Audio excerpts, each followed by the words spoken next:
Hi guys, thank you so much for clicking the video. So ito na guys, part 2 na tayo. Okay, another 5. Tapos na ako mag-breakfast. Dogs, and hot dogs, and eggs. Rice, of course. Okay, ano tayo?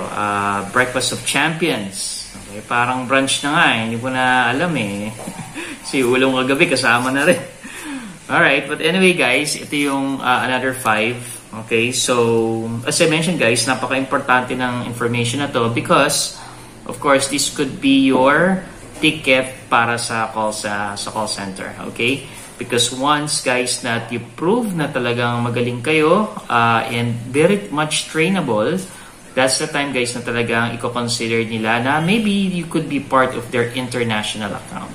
Okay, itong next 5 na to guys, medyo malalaking company na to guys. Ito yung may Tagalog at the same time, sure ako na meron din silang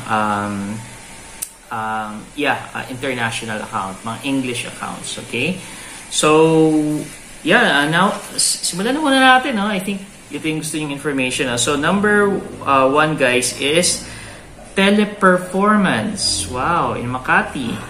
Ang balita ko kasi guys, siguro matagal na rin to, yung People Support. Guys, if you can still remember People Support, na-absorb to ng Teleperformance eh. Okay? Nabili siya ng Teleperformance. But, you know, just looking back, share ko lang din sa inyo, People Support was one of the most,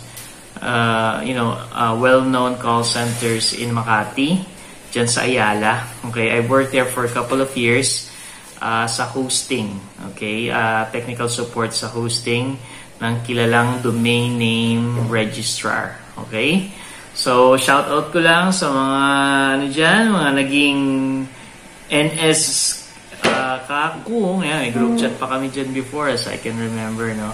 So, that was all the way 2009, 2010. Okay? So, sa mga mga call center peeps dyan sa Ayala, sa People Support area, yung katabi Convergys, RCBC, yan, dyan ako dati before. So, nakakamiss lang din eh, no? Parang pag may isip mo, no? Parang magulat ka talaga, ilang, 14 years ago, 14 years, no? Parang nakakapak, no?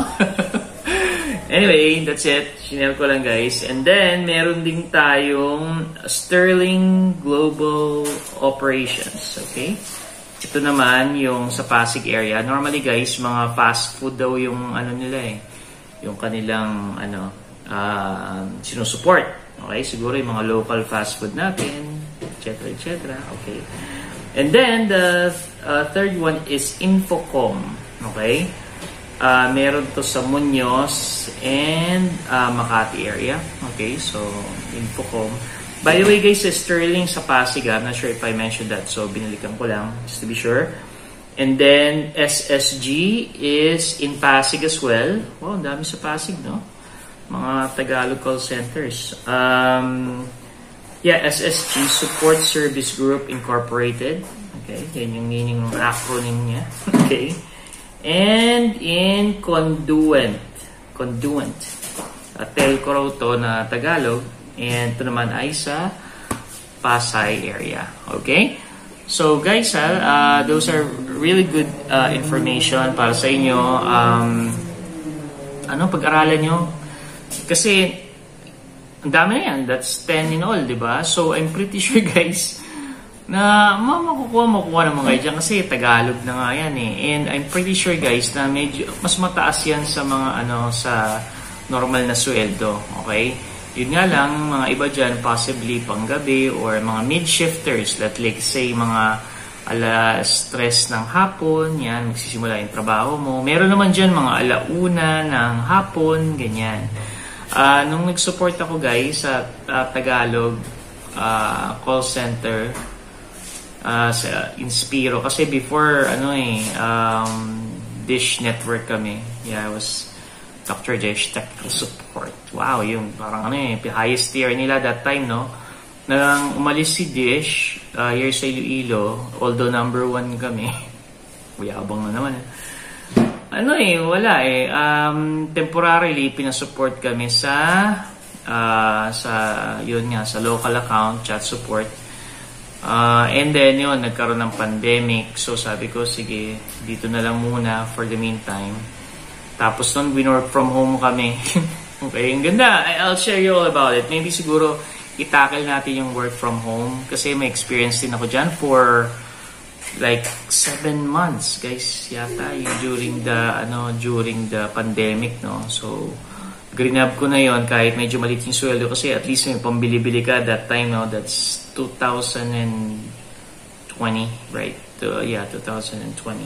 Okay? Yung kasagsagan ng kasagsagan ng pandemic. But anyway, that will be another topic, guys. Share ko lang sa inyo. So guys, yung sinabi ko sa inyo, I'm pretty sure guys, mapapakinabangan nyo yun and focus lang ulit. Try to check back my previous vlog about interviews and then training. Meron din tayo dyan. Guys, watch all my videos I'm sure it can help out. Okay, lalo na sa mga newbies, sa mga tenured.